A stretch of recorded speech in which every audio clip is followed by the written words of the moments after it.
সকলোলৈকে শুভ সন্ধিয়া লগতে আজি ঈদ মুবাৰক। আজি গীতা দাসৰ ঘৰত গোটৰ মিটিং আছিল আমাৰ, গতিকে গোটৰ মিটিঙত গীতা দাসে ইমানেই সুন্দৰকৈ খোৱালে, গতিকে ইমান সুন্দৰকৈ খোৱালে, মানে যিখিনি সম্ভাৰ দিলে খোৱা বোৱাৰ মই অলপ পিছত আপোনালোকক দেখাই আছোঁ বাৰু। এতিয়া আমাৰ গোটৰ সদস্যসকলক দেখুৱাই আছোঁ।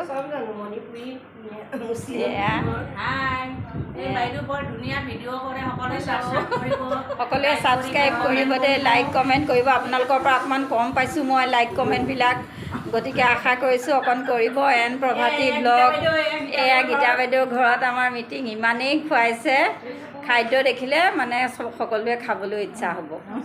গতিকে কাৰিকৰখিনিও আহিব লাগে। এয়া কাৰিকৰ, 1 নম্বৰ কাৰিকৰ এয়া, আৰু 2 নম্বৰ কাৰিকৰ এয়া ভিতৰত আছে। এয়া কৃষ্ণা, ধুনীয়া খানা বনাইছে, ডিষ্ট্ৰিবিউট কৰিছে।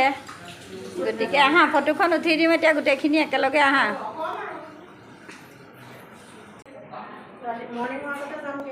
গীতাই বৰ ধুনীয়াকৈ ফুলখিনি সজাইছে দেই, বহুত ভাল লাগিছে ফুলখিনি আজি দেখি।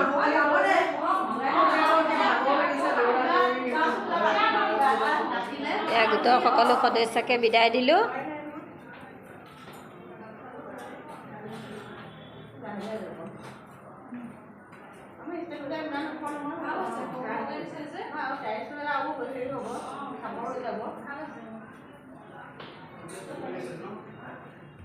সকলোকে বিদায় দি আমি উভতি আহিলোঁ। ধন্যবাদ।